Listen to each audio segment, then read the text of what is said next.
اعوذ باللہ من الشیطان الرجیم۔ سورۃ الحدید آیت نمبر 24۔ بسم اللہ الرحمن الرحیم۔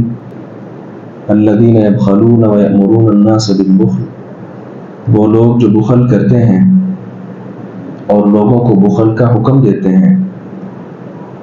ومن یتولی، اور جو منہ موڑ جائے، فإن اللہ هو الغنی الحمید، تو یقیناً اللہ ہی ہے جو بڑا بے پرواہ، الحمید بہت تعریفوں والا ہے۔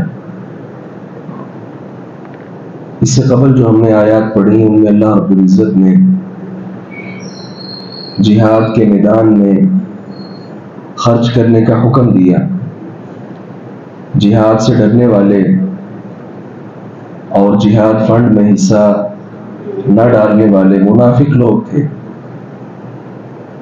ان کا سمجھنا یہ تھا کہ العیاذ باللہ سارے کا سارا دین ہمارے چندے پر چلتا ہے، اگر ہم چندہ نہ دیں تو یہ جہاد بند ہو جائے اور کبھی بھی اس پیغمبر کی دعوت آگے پھیل نہیں سکے گی۔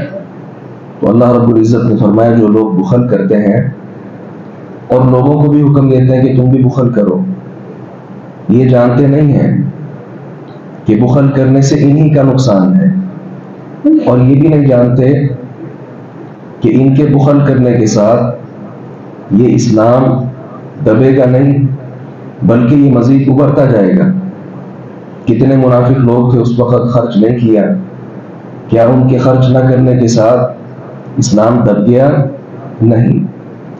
آج بھی ایسے لوگ موجود ہیں جو سمجھتے ہیں یہ ساری مساجد، یہ مدارس، یہ دینی ادارے یہ ہمارے چندوں کے مرہون منت ہیں، اگر ہم خرچ نہ کریں یہ سارے مدارس بند ہو جائیں۔